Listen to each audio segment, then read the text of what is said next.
परीक्षामा बारम्बार सोधिरहने र तपाईहरु झुक्किरहने अर्को एउटा कन्सेप्ट पाठ्यक्रमको क्षेत्र र क्रम। सर्वप्रथम पाठ्यक्रमको क्षेत्र यानी कि स्कोप अफ करिकुलम भन्नाले के बुझिन्छ त? हजुरले बुझ्नुपर्ने हुन्छ स्कोप अफ करिकुलम यानी कि पाठ्यक्रमको क्षेत्र भनेको विषयवस्तुको दायरा हो वा विषयवस्तुको फैलावट हो, अथवा हामीले बालबालिकाहरूलाई अध्यापन गराउने विषयवस्तुको गहिराई हो, विषयवस्तुको व्यापकता हो, विषयवस्तुको विस्तार हो। यसो भन्दा हजुरले के बुझ्नु पर्यो भने पाठ्यक्रमको क्षेत्र भनेको चाहिँ पाठ्यक्रमले कुन विषयवस्तु कुन लेभलसम्म पढाऊ भनेर भनेको छ, अथवा पाठ्यक्रमले कुनै पनि टपिकको कुन डेप्थनेससम्म पढाऊ भनेको छ। जस्तो कि हजुरलाई एउटा नेपालको भूगोल भन्ने टपिक भनौं न, नेपालको भूगोल भित्र पनि कुन लेभलसम्म पढाउने, कुन कुन विषयवस्तुहरू पढाउने हैन, त्यो त लिमिटेड गरिएको हुन्छ नि, हो त्यसलाई हामी पाठ्यक्रमको क्षेत्र भन्छौं।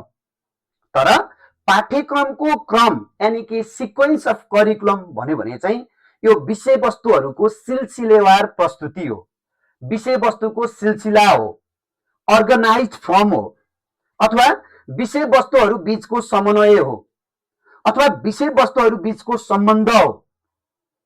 यसरी हेर्दा हजुरले पाठ्यक्रमको क्रम भनेको चाहिँ एउटै कक्षाका विभिन्न विषयवस्तुहरू बीचको सम्बन्ध वा तल्लो कक्षा र माथिल्लो कक्षाका विषयवस्तुहरू बीचको सम्बन्ध नै पाठ्यक्रमको क्रम हो भन्न सक्नुहुन्छ, जसलाई हामी लम्बिय क्रम र क्षितिजीय क्रमका रूपमा व्याख्या गर्न सक्छौं।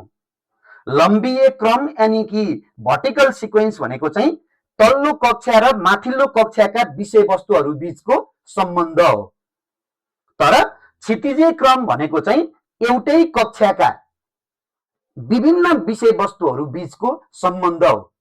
भनेको हजुरले कसरी बुझ्नु पर्यो भने पाठ्यक्रमको क्रम भनेको चाहिँ तपाईको 6 कक्षाको करिकुलम, 7 कक्षाको करिकुलम, 8 कक्षाको करिकुलम हैन। सामान्य हाम्रो सिद्धान्त हुन्छ नि सिम्पल टु कम्प्लेक्सको सिद्धान्त हैन, सिम्पल टु कम्प्लेक्सको सिद्धान्त, नोन टु अननोनको सिद्धान्त, अथवा तल्लो विषयवस्तुले माथिल्लो विषयवस्तुलाई चाहिँ सपोर्ट गर्नु पर्यो, एउटा विषयवस्तुले अर्को विषयवस्तुलाई सपोर्ट गर्नु पर्यो।